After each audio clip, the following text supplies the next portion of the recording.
दोस्तों स्वागत है आप सभी का आपके अपने यूट्यूब चैनल बी ए सेंटर में। यहाँ पर हम लोग हिस्ट्री का एक और मोस्ट इंपोर्टेंट क्वेश्चन समझेंगे कि 1904-5 का रूस जापान युद्ध के कारण और परिणामों का वर्णन कीजिए। दो क्वेश्चन हम इस तरह से करवाए हैं। पिछला जो हमारा क्वेश्चन था वो था 1894-95 का चीन जापान युद्ध के बारे में। आज हम लोग देखते हैं रूस और जापान का युद्ध कैसे हुआ था, क्या कारण था और क्या परिणाम था। जब हम आपको चाइना और जापान के युद्ध के बारे में बता रहे थे उस टाइम आपको बताए थे कि 1904-5 में रूस के साथ भी इसका युद्ध होता है। तो आज हम लोग इसी चीज़ को यहाँ पर डिस्कस करेंगे। दोस्तों चाहे आप चाइना का युद्ध देख रहे हैं या फिर रसिया का युद्ध देख रहे हैं, जापान के साथ जितना भी युद्ध इन दोनों का हुआ है वो किस कारण से हुआ था? दो ही कारण से रहा था। एक तो साम्राज्यवादी नीति, मतलब अपने देश को छोड़ करके, अपना देश तो है ही, दूसरे देशों पर अपना कब्जा करना, अपना प्रभुत्व जमाना, पहला कारण ये था। और दूसरा कारण था शक्तिशाली बनना, मतलब खुद को सबसे शक्तिशाली दिखाना। तो कुछ इस तरह से कारण थे जिसके कारण रूस जापान युद्ध हुआ, चाइना जापान युद्ध हुआ, ठीक है। तो ये सब कुछ कारण थे और इन्हीं कारणों को हम लोग यहाँ पर देखेंगे। इसके साथ साथ क्या इन युद्धों का परिणाम पड़ा है, किस तरह से 1905 में रूसी क्रांति जो शुरू हुआ था अपने घर में वो किस कारण से हुआ था, इन सब चीजों को यहाँ पर हम लोग देखेंगे, ठीक है। जब रूस और जापान का युद्ध होता है तो लास्ट में जो अमेरिका के राष्ट्रपति होते हैं, ठीक है, रूजवेल्ट, वो यहाँ पर आते हैं और मध्यस्थता दोनों के बीच में करवाते हैं। राष्ट्रपति जो थियोडोर रूजवेल्ट है वो यहाँ पर आते हैं और मध्यस्थता करते हैं, तब जाकर ये क्या होता है, युद्ध खत्म होता है। और कुछ संधियों के कारण ये युद्ध खत्म होता है, जहां पर जापान को अधिक शक्तिशाली बताया जाता है और रूस को कम। और इसी कारण क्या है, तो रूस में आप रूसी क्रांति को देखते हैं 1905 ईस्वी में। हम लोग ज्यादा इस पर बात नहीं करेंगे, सीधा इस क्वेश्चन के आंसर को समझना शुरू करते हैं। एक छोटा सा भूमिका लिखा उसको समझते हैं। चैनल पर दोस्तों तो आप लोग चैनल को भी सब्सक्राइब जरूर कर लीजिएगा, ठीक है। मेन इंपॉर्टेंट काम तो आपका यही है कि चैनल को आप लोग सब्सक्राइब कर लीजिए और साथ में बेल आइकन को दबाइए, उसको ऑल पर सेट कर लीजिए ताकि आने वाला जो मेरा वीडियो उसका नोटिफिकेशन आप तक पहुंचता रहे। समझते हैं इसकी भूमिका को। कहा जा रहा है कि 19वीं शताब्दी के अंत और 20वीं शताब्दी के प्रारंभ में जापान तेजी से एक शक्तिशाली आधुनिक राष्ट्र बन चुका था। हम आपको पहले बताया कि जब से मेजी पुनर्स्थापन हुआ है जापान में, उसके बाद से कुछ ही दशकों से जो जापान है वो एक आधुनिक और शक्तिशाली राष्ट्र बन चुका था।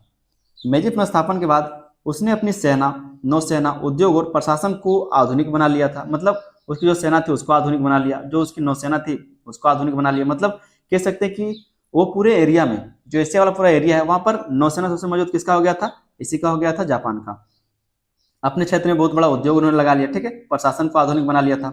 दूसरी ओर रूस पूर्वी एशिया में अपना प्रभाव बढ़ाना चाहता था।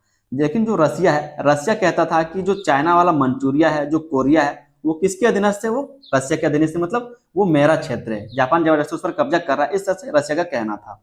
वही बात कहा जा रहा है कि लेकिन दूसरी ओर पूर्वी एशिया में अपना प्रभाव बढ़ाना चाहता कौन? रसिया। दोनों देशों के हित विशेष रूप से कोरिया और मंचूरिया क्षेत्र को टकराने लगे। दोनों देश कह रहे थे, हम आपको पहले बताया कि 1800 जो आपका 94-95 का जापान और चाइना का युद्ध हुआ था, क्यों हुआ था? कोरिया के लिए हुआ था। तो जो कोरिया का क्षेत्र है, रसिया का कहना था कि कोरिया और जो मंचूरिया है वो मेरा क्षेत्र है, वहां पर हम काम करते हैं, वो मेरा क्षेत्र है, ठीक है। लेकिन वो जो जापान है उसका कहना है कि ये मेरा क्षेत्र है, और दोनों का जो हित है वो आपस में टकराने लगा। जापान को डर था कि यदि रूस ने इन क्षेत्रों पर नियंत्रण स्थापित कर लिया तो उसकी सुरक्षा और आर्थिक हितों को खतरा हो जाएगा। जापान, जिस तरह से हम आपको पहले ही बताए थे उसी क्वेश्चन में, कि अगर आपके बगल में आपका जो दुश्मन है या फिर जो आपका कंपटीटर है वो आपके घर में आपके बगल में व्यापार खोल देता है, आपके घर के बगल घर बना लेता है, तो आपको डर लग रहा है कि वो हमारे ऊपर हमला ना कर दे, उसके कारण मेरा आर्थिक नुकसान ना होने लगे, मेरा दुकान ना बैठ जाए। तो इस तरह से होता है ना। तो इसी तरह से कहा जा रहा है कि जापान को डर था कि यदि रूस ने इन क्षेत्रों पर नियंत्रण स्थापित कर लिया, अगर रसिया ने क्या किया, कोरिया को या फिर मंचूरिया को अपने नियंत्रण में कर लिया, तो उससे क्या होगा? पहला तो जापान की सुरक्षा खतरे में आ जाएगा, दूसरा उसका आर्थिक जो हित है वो भी असुरक्षित हो जाएगा। तो जापान का आर्थिक चीज है उसको भी उसमें नुकसान उठाना पड़ेगा उसको। इसी संघर्ष ने 1904-5 ईस्वी में रूस जापान युद्ध को जन्म दिया। इसी संघर्ष ने क्या किया, अगर मान लीजिए आपको कोई मारने आएगा तो आप चुपचाप बैठे हुए तो नहीं रहेंगे। तो इसी कारण से क्या हुआ, युद्ध हुआ था। यह युद्ध विश्व इतिहास की एक महत्वपूर्ण घटना थी, क्योंकि पहली बार किसी एशियाई राष्ट्र ने एक बड़े यूरोपीय साम्राज्य को आधुनिक युद्ध में पराजित किया था। उस टाइम में आप देखते हो कि आज भी मैप में आप कि जो एशिया है, एशिया में आप देखते हो कि जो रूस है उसका क्षेत्र आता है। यूरोप चले जाएंगे तो यूरोप में आप देखेंगे कि रसिया, एशिया में एशिया हो या फिर यूरोप, दोनों पर आप देखेंगे कि रूस का क्षेत्र मिलता है। तो इसीलिए कहा जा रहा है कि यह युद्ध विश्व इतिहास की एक महत्वपूर्ण घटना थी, क्योंकि पहली बार किसी एशियाई राष्ट्र ने एक बड़े यूरोपीय साम्राज्य को आधुनिक युद्ध में पराजित किया था। जो यूरोपीय साम्राज्य का बात किया जा रहा है वो रशिया के बारे में बात कर रहा है, ठीक है। तो एक यूरोपीय साम्राज्य था जिसको जापान ने, एक एशियाई देश ने युद्ध में हराया था, वो भी आधुनिक युद्ध में। क्योंकि रशिया तो पहले से आधुनिक था, अमेरिका तो पहले से आधुनिक था, ब्रिटेन है, फ्रांस है, ठीक है, ये सब पहले से बहुत आधुनिक थे। इस विजय ने जापान को विश्व शक्ति बना दिया और एशिया में राष्ट्रवादी आंदोलन को नई प्रेरणा दी।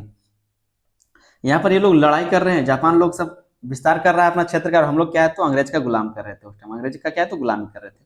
समय देख रहे, समय कितना है, 1904-5 में हम लोग क्या कर रहे थे, हम लोग यहीं पर युद्ध लड़ रहे थे कि अंग्रेजों भारत छोड़ो, वापस जाओ, यही कर रहे थे। और ये लोग क्या है तो खुद को आगे बढ़ा रहा था। तो समझिए क्या चल रहा है यहाँ पर। कहा जा रहा है कि इस विजय ने जापान को विश्व शक्ति बना दिया और एशिया में राष्ट्रवादी आंदोलनों को नई प्रेरणा दी। इसी कारण से क्या है तो राष्ट्रवादी आंदोलन को प्रेरणा देने का मतलब है जो भी औपनिवेशिक देश थे, जैसे कि हमारा भारत, हम लोग औपनिवेशिक थे, हमारा ऊपर किसी न किसी का कब्जा था, तो प्रेरणा मिला इससे कि हम लोग को आजाद होना चाहिए, हम लोग को भी अपना सेना रखना चाहिए। ठीक है, इस तरह से रूस जापान युद्ध के क्या कारण थे उसको समझते हैं। पहला जो कारण है वो है कोरिया पर नियंत्रण का प्रश्न। फिर से आ गया कोरिया, क्योंकि कोरिया एक ऐसा क्षेत्र है जिसके ऊपर सभी क्या तो कब्जा करना चाहते हैं, उस पर अधिकार करना चाहते हैं, क्योंकि वहां से व्यापार करना आसान है। तो कोरिया पर नियंत्रण का प्रश्न, रूस जापान युद्ध का सबसे प्रमुख कारण कोरिया पर अधिकार स्थापित करने की प्रतिस्पर्धा थी। चाहे वो जापान हो, चाहे वो चाइना हो, चाहे वो रसिया हो, तीनों चाहते थे कि यहाँ पर मेरा प्रभुत्व रहे। कोरिया सामरिक दृष्टि से अत्यंत महत्वपूर्ण क्षेत्र था।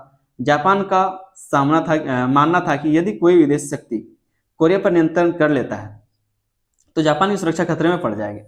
जापान का ऐसा माना था, इसलिए तो उसने चीन को भी हराया था। चीन से क्यों युद्ध हुआ था? इसी कारण हुआ था कि अगर वो जो चाइना है वो कोरिया पर कब्जा कर लेता तो इससे जापान को खतरा होगा और आर्थिक नुकसान भी होगा, क्योंकि अब जब कोरिया चला जाएगा तो सब व्यापार वहीं पर कर लेंगे, जापान से तो कोई पूछने नहीं आएगा। तो उसी डर से क्या है तो इन्होंने युद्ध किया था। 1894-95 ईस्वी की चीन जापान युद्ध के बाद कोरिया पर चीन का प्रभाव समाप्त हो गया था और जापान वहां अपना प्रभाव बढ़ाना चाहता था। जब चाइना और जापान का युद्ध हुआ था, आपको बताया कि उस टाइम में जो चाइना वो हार गया था और कुछ संधि की गई थी, और संधि में जो जापान उसको बहुत सारा अधिकार दे दिया गया था। तो वो चाहता था, जापान चाहता था कि ये अधिकार जो बना रहे और इसके ऊपर कोई हनन ना हो सके। लेकिन रूस वाले कहते हैं कि ये हमारा जमीन है, इसमें हमारा कंट्रोल रहना चाहिए। लेकिन रूस भी कोरिया में अपने राजनीतिक और आर्थिक हित स्थापित करने लगा। दोनों देशों की महत्वाकांक्षाएं एक दूसरे के टकराने लगी, जिससे तनाव बढ़ता है। इसी कारण क्या है तो युद्ध होने लगा था। दूसरा जो हम लोग यहाँ पर कारण देखेंगे रसिया और जापान का युद्ध का, वो है मंचूरिया का प्रश्न। उस टाइम हम लोग सिर्फ कोरिया के बारे में सुने थे, क्योंकि मंचूरिया उस टाइम में चाइना का ही भाग था। लेकिन अब क्या है तो जापान वाले ने मंचूरिया पर भी कब्जा कर लिया है। मतलब कैसे कब्जा करने ही वाला है। 1911 में लोग पूर्णतः कब्जा करते हैं उस पर। लेकिन मान लीजिए कि जो कोरिया है और जो मंचूरिया है, दोनों पर किसका अधिकार है? अभी फिलहाल जापान का है। तो मंचूरिया का प्रश्न कि मंचूरिया किसका है? मंचूरिया चीन का उत्तर पूर्वी क्षेत्र था, जो प्राकृतिक संसाधनों और सामरिक महत्व के कारण अत्यंत महत्वपूर्ण माना जाता था। इस कहा जा रहा है कि रूस इस क्षेत्र पर अपना प्रभाव बढ़ा रहा था, और जो रूस है वो इस क्षेत्र में अपना प्रभाव बढ़ा रहा था। रूस ने ट्रांस साइबेरियन रेलवे का निर्माण किया और मंचूरिया में अपनी सैन्य उपस्थिति मजबूत कर ली, और उन्होंने क्या किया, अपना सेना को यहाँ पर रख दिया। अब जब चाहेगा तो क्या करे, अपने सेना को यहाँ पर उतार सकता है, क्योंकि इसने क्या किया है तो ट्रांस साइबेरियन रेलवे का निर्माण किया है, ताकि अपने चीजों को यहाँ से वहां तक ले जा सके आसानी से। आगे इसमें कहा जा रहा है कि उसने पोर्ट आर्थर जैसे महत्वपूर्ण बंदरगाह पर भी नियंत्रण स्थापित कर लिया। जो पोर्ट आर्थर है ये भी एक मुख्य कारण है रसिया और जापान के युद्ध का। जापान क्या करता है, उस पोर्ट आर्थर पर जाके युद्ध मतलब हमला कर देता है। यही मेन कारण मान सकते हैं कि अभी तक तो सिर्फ संघर्ष चल रहा है, लेकिन जब जापान पोर्ट आर्थर पर जाके हमला कर देता है, तब जाकर रसिया क्या करता है, एक्शन लेता है, और आखिरकार जापान ही जीत जाता है। जापान को लगा कि रूस का बढ़ता प्रभाव उसके हितों के लिए खतरा है। जापान स्वयं भी मंचूरिया में आर्थिक और राजनीतिक प्रभाव बढ़ाना चाहता था, इसलिए दोनों देशों के बीच संघर्ष की स्थिति उत्पन्न हो गई। अब हम लोग देखते हैं आर्थर जो पोर्ट है उसके बारे में हम लोग आगे पढ़ेंगे, थोड़ा दूर में जाकर के पढ़ेंगे। तीसरा जो कारण है यहाँ पर वो है रूस की विस्तारवादी नीति। आपको पता है कि चाइना का भी साम्राज्यवादी नीति वो भी अपना रहा था, मतलब कह सकते हैं वो भी ठीक ठाक था, लेकिन वो चाहता था कि कोरिया पर हमारा अधिकार रहे। यहीं पर आप देख सकते हैं जो जापान है उसने भी क्या किया, साम्राज्यवादी नीति को अपनाया। जो रसिया है वो भी अपना विस्तारवादी नीति को अपना रहा है। जो पश्चिमी देश वो भी अपना साम्राज्यवादी नीति अपना रहा है। तो जो भी लोग साम्राज्यवादी विस्तार के लिए सोचते हैं, ठीक है, जो विस्तारवादी नीति को अपनाता है उसके साथ युद्ध होना तय है। आप अपने गांव में देखते होंगे कि जिसके पास इतना जमीन है, लेकिन उसको आदत है कि वो अपना जमीन को धीरे धीरे बढ़ाता जाए बढ़ाता जाए बढ़ाता जाए, तो उसके साथ हमेशा देखते हैं जिसके साथ भी उसका जमीन लगा हुआ रहेगा, सबके साथ उसका लड़ाई झगड़ा होगा। क्यों होगा? क्योंकि वो विस्तारवादी नीति को अपनाता है, वो साम्राज्यवादी नीति को अपनाता है। मतलब वो चाहता है कि धीरे धीरे जितना इधर जमीन सब कब्जा ले हम। तो इस तरह का मानसिकता वाला जहाँ पर लोग रहेगा वहां पर युद्ध होगा तो ही होगा, क्योंकि एक देश का बात है तो यहाँ पर युद्ध होता है। वहां पर एक घर का बात है, जमीन का बारी का बात है, तो वहां पर क्या होता है, लड़ाई झगड़ा होता है, माथा का भार फटता है। तो बस इतना ही फर्क है। तीसरा जो यहाँ पर हम लोग कारण है वो रूस की विस्तारवादी नीति।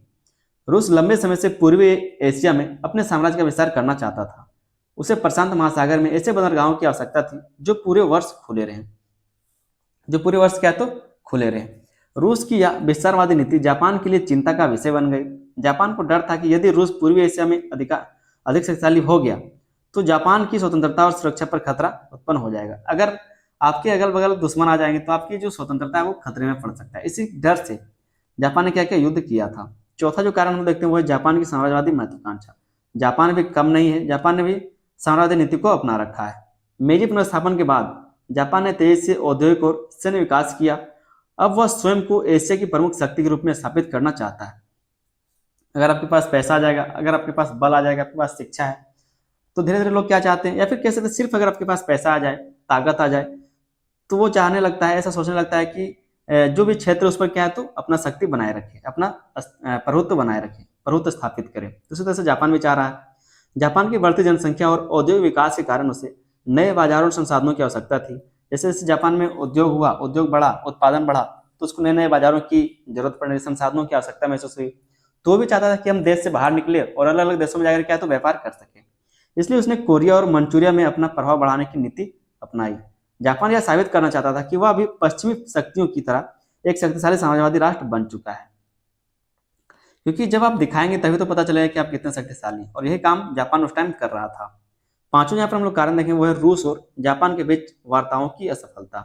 रूस और जापान के बीच क्या है तो वार्ताएं की गई, मतलब बातचीत से समस्याओं को हल करने का कह सकते हैं रास्ता निकालने की कोशिश किया गया, लेकिन वो असफल रहा। युद्ध से पहले दोनों देशों के बीच कई बार बातचीत हुई। जापान चाहता था कि रूस मंचूरिया में अपने प्रभाव को सीमित करे और कोरिया में जापान के हितों को स्वीकार करे। जापान का मानना था कि जो रशिया के द्वारा अपने मंचूरिया के क्षेत्र में जो भी वो अपने राजनीतिक हो, ठीक है, सैनिक हो, आर्थिक हो, जो भी अपने प्रभाव को वो बढ़ा रहा है उसको सीमित करे, एक क्षेत्र तय करे कि इससे ज्यादा वो काम नहीं करेगा, इससे ज्यादा बंदरगाहों का यूज नहीं करेगा, फिर इससे ज्यादा सामान को नहीं लाएगा। तो इस चीजों को सीमित करने के लिए कहा गया। और जो कोरिया वाला क्षेत्र उसको पूरी तरीके से छोड़ देने के लिए कहा गया जापान के द्वारा कि इसको पूरी तरीके से छोड़ दो क्योंकि ये जापान का क्षेत्र है। लेकिन रूस समझौते के लिए तैयार नहीं हुआ, वह अपनी विस्तारवादी नीति जारी रखना चाहता था। वार्ताओं की सफलता के बाद जापान ने युद्ध का रास्ता अपनाने का निर्णय लिया। जब वार्ताएं की गई, बातचीत किया गया, और रूस क्योंकि एक शक्तिशाली साम्राज्य था, तो उसको लगता था कि जापान क्या ही कर लेगा। जिसके कारण उन्होंने क्या किया, नहीं माना, जापान की बातों को उसने नहीं माना और जापान ने क्या किया, युद्ध कर दिया। जापान की आधुनिक सैन्य शक्ति, ठीक है, मेजी काल में जापान ने अपनी सेना और नौसेना को आधुनिक बना लिया था। जापानी सेना अनुशासित और आधुनिक हथियारों से लैस थी। जापान को विश्वास था कि वह रूस जैसी बड़ी शक्ति को भी चुनौती दे सकता है। यही आत्मविश्वास युद्ध का एक महत्वपूर्ण कारण बना। रशिया को ऐसा लग रहा था कि हम तो एक बहुत बड़ा साम्राज्य है, हमारे पास बहुत शक्ति है, बहुत आधुनिक हथियार है, ठीक है, बहुत आधुनिक सेना है, ताकत है, पैसा है, जापान क्या ही कर लेगा। लेकिन जापान ने भी अपनी जो देश है उसको एक बहुत बड़ा साम्राज्य बना लिया था, ठीक है, आधुनिक कर लिया था, हथियारों को आधुनिक कर लिया था, सेना को, ठीक है। तो उस तरह से जापान को भी पता था कि हम इससे युद्ध लड़ सकते हैं। आगे हम देख लेते हैं जो रूस और जापान के बीच में युद्ध की क्या क्या घटनाएं थी, उसको कैसे यहाँ पर युद्ध हुआ था, ठीक है। अब हम लोग समझते हैं कि युद्ध हुआ कैसे था, कारण तो हमने समझ लिया, अब घटनाओं को देखते हैं किस तरह से युद्ध किया गया था। 1904 ईस्वी में जापान ने अचानक रूस के पोर्ट आर्थर स्थित नौसैनिक अड्डे पर हमला कर दिया। यहाँ पर किसका है तो रूस का नौसैनिक अड्डा है, और यहाँ पर क्या क्या इसने जापान ने हमला कर दिया। आगे आप देखेंगे पोर्ट ब्लेयर पर ये हमला जो पर्ल हार्बर है, अमेरिका का जो रहता है नौसैनिक अड्डा, वहां पर क्या करता है, ये हमला कर देता है, ठीक है। तो उसी तरह से यहाँ पर भी पहले इसने हमला किया 1904 ईस्वी में। जापान ने अचानक रूस के पोर्ट आर्थर स्थित नौसैनिक अड्डे पर हमला कर दिया। इसके साथ ही युद्ध शुरू हो गया, और जब युद्ध किया है तो कोई भी बड़ा देश रुकेगा नहीं, जब उसके पास शक्ति तो क्यों रुकेगा। जापानी सेना ने कोरिया और मंचूरिया में तेजी से सफलता प्राप्त की। जैसे यहाँ पर युद्ध किया, जो भी क्षेत्र वहां पर थे सारे पर इसने क्या क्या कब्जा कर लिया जापान ने। पोर्ट आर्थर पर जापान का कब्जा हो गया। 1905 ईस्वी में तुसुशिमा का समुद्री युद्ध हुआ, जिसमें जापानी नौसेना ने रूस की बाल्टिक नौसेना को पूरी तरह से पराजित कर दिया। यहाँ पर क्या है तो जो रूस का नौसेना था उसको जापानी नौसेना ने पूरी तरह से त्रस्त कर दिया, मतलब हरा दिया, पराजित कर दिया। यह युद्ध जापान की सबसे बड़ी विजय माना जाता है। लगातार हार के बाद रूस को शांति वार्ता के लिए मजबूर होना पड़ा, और लगातार क्या है तो जब हारता रहा, उसको मौका नहीं मिला रूस को उससे जीतने का जापान से, तो उसने क्या किया, लास्ट में संधि करना स्वीकार कर लिया, मानना, उसके बातों को मान लिया। आप देखेंगे कि जो प्रशांत महासागर है या फिर जो समुद्र वाला रास्ता है, वहां पर जापान ने क्या तो अपना प्रभुत्व स्थापित कर लिया था, मतलब अपना शक्ति का दबदबा उन्होंने दिखाना शुरू कर दिया था। इसके बाद ही बहुत सारी संधि की जाती है जापान के साथ, जहां पर नौसेना को कंट्रोल किया जाता है। ठीक है, नौसेना को कंट्रोल किया जाता है, तब जाकर के जापान धीरे धीरे कंट्रोल में आता है। लेकिन ये कंट्रोल नहीं होता, इसके अंदर क्या है तो आग लग जाता है। धीरे धीरे ये आग आग क्या होता है, विश्व युद्ध में आपको देखने को मिलता है। जो विश्व युद्ध होगा, द्वितीय विश्व युद्ध, वो यहाँ पर देखने को आपको मिलेगा। इसी दबाव के कारण जो अमेरिका, ब्रिटेन, फ्रांस के द्वारा जापान को दिया जाता है कि आप अपनी नौसेना को कम करिए, सीमित रहिए, ज्यादा उड़िए मत। तो ये जो बात इसके द्वारा कहा गया था, उसी के कारण जो द्वितीय विश्व युद्ध है वो होता है। आगे दोस्तों हम देख लेते हैं जो पोर्ट्समाउथ संधि है 1905 में जो किया गया था, उसको समझते हैं इसमें क्या क्या शर्त रखा गया था। अमेरिकी राष्ट्रपति थियोडोर रूजवेल्ट की मध्यस्थता में 1905 ईस्वी में रूस और जापान के बीच पोर्टमाउथ संधि हुई। इस संधि के अनुसार रूस ने कोरिया में जापान के विशेष हितों को स्वीकार कर लिया। रूस ने क्या किया, कोरिया में जो जापान का विशेष हित है या फिर कैसे जो जापान का इसमें कंट्रोल था, उसको स्वीकार कर लिया रशिया के द्वारा कि अब यहाँ पर हम लोग नहीं जाएंगे। रूस ने दक्षिणी सखालिन द्वीप जापान को दे दिया। रूस का जो दक्षिणी सखालिन द्वीप था वो किसको दे दिया, जापान को दे दिया। पोर्ट आर्थर और दक्षिणी मंचूरिया रेलवे पर जापान का अधिकार मान लिया गया। जो रशिया ने बनाया था या फिर जो रशिया का पोर्ट आर्थर था, उसको क्या किया, दे दिया गया जापान को। रूस ने मंचूरिया से अपनी सेना हटाने की सहमति दी और रूस ने कहा कि मंचूरिया से हम अपनी सेना को हटा लेते हैं। तो इस तरह से ये जो आप देख पा रहे हैं संधि किया गया था, उसमें ये सारे बात रखे। जो पोर्ट्समाउथ संधि है, इसमें इस संधि में इन सारे शर्तों को रखा गया था जिसको रशिया ने माना था। यह संधि जापान की विजय और रूस की पराजय का प्रतीक था। यही कारण है जो इसका कारण क्या है तो रशिया में गृहयुद्ध छिड़ गया था। रशिया का क्रांति देखने को आपको मिलता है, रूसी क्रांति।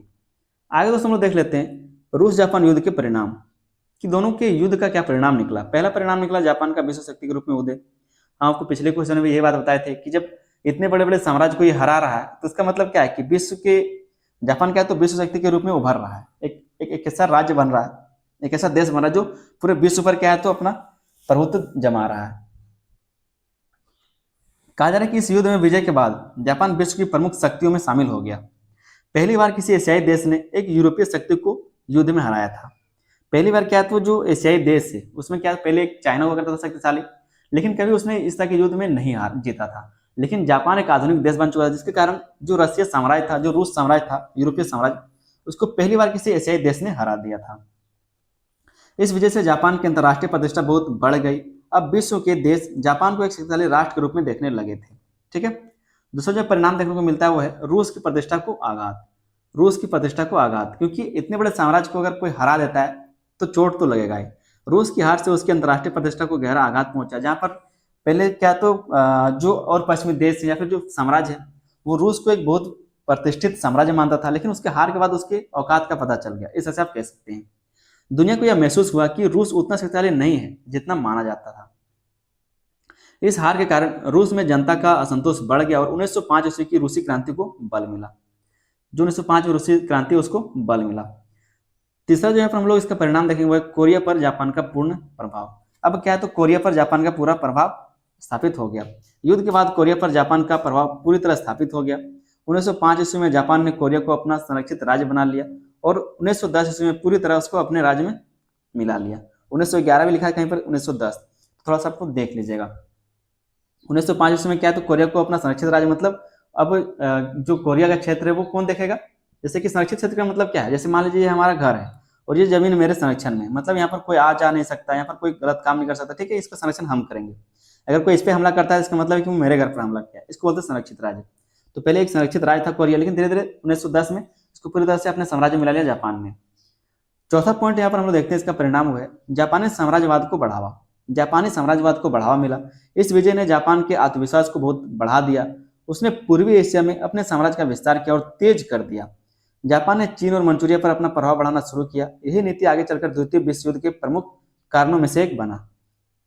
यही सब जो नीति है कि अब जब हम शक्तिशाली बन गए तो आने वाले क्षेत्रों में जो आगे आसपास के क्षेत्र सब पर कब्जा कर लेते हैं। इसके कारण क्या था, द्वितीय विश्व युद्ध में ये गया था, ये युद्ध हुआ था।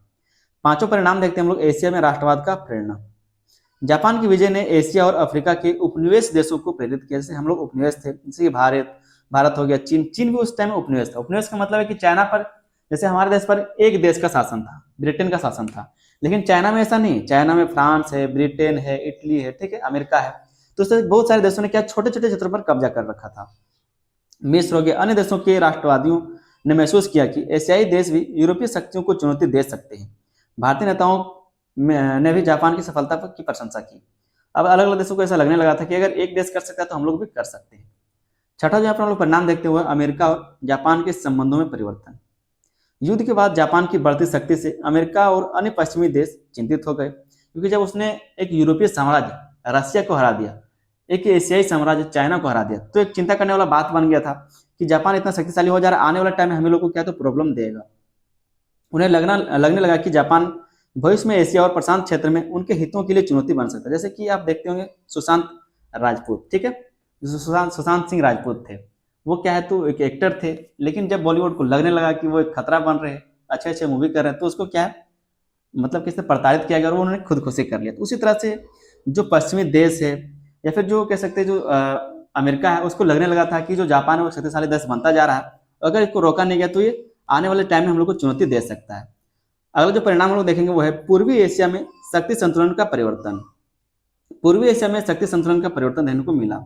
रूस जापान युद्ध के बाद पूर्वी एशिया में शक्ति संतुलन बदल गया, ठीक है। क्या कहा जा रहा है कि जो रूस जापान युद्ध हुआ उसके बाद पूर्वी एशिया में शक्ति संतुलन बदल गया, मतलब शक्ति जापान के पास चला गया। जापान अब एशिया की सबसे बड़ी शक्ति बन गया, जबकि रूस का प्रभाव कम हो गया था। रूस का जो प्रभाव है वो धीरे धीरे कम होता चला गया। दोस्तों उम्मीद करते हैं क्वेश्चन का आंसर आपको समझ में आया होगा। एक छोटा सा आपको निष्कर्ष जरूर लिख लीजिएगा। 1904-5 का रूस जापान युद्ध आधुनिक विश्व इतिहास का एक अत्यंत महत्वपूर्ण घटना थी। इस युद्ध का मुख्य कारण कोरिया और मंचूरिया पर नियंत्रण की प्रतिस्पर्धा, रूस की विस्तारवादी नीति तथा जापान की साम्राज्यवादी महत्वाकांक्षा थी। यही सब तो कारण था जिस कारण ये युद्ध हुआ था। युद्ध में जापान की विजय ने उसे विश्व शक्ति बना दिया और एशिया में राष्ट्रवादी आंदोलनों को नई प्रेरणा दी। दूसरी ओर रूस की हार ने उसकी कमजोरी को उजागर कर दिया। जो रूस का हार हुआ था जापान से, उसने बता दिया कि रूस कितना शक्तिशाली है। वैसे ही डिंग हाँक रहा है, उसके पास शक्ति नहीं, इस तरह से उसको बताया गया। तो उम्मीद करते हैं कि आपको क्वेश्चन का आंसर अच्छे समझ में आ गया होगा। चैनल पर नहीं तो आप लोग चैनल को सब्सक्राइब जरूर कर लीजिएगा और वीडियो को लाइक नहीं किए तो अभी तक वीडियो को लाइक जरूर कर दीजिएगा। लाइक करने में कोई खर्च नहीं लगता, आपका कोई प्रॉब्लम नहीं हो जाएगा। आपको बस वीडियो को लाइक कर देना, चैनल को सब्सक्राइब कर लेना और अपने दोस्तों में इसको शेयर भी कर देना। मिलते हैं हम लोग किसी अगले वीडियो में, तब तक के लिए धन्यवाद। जय हिंद।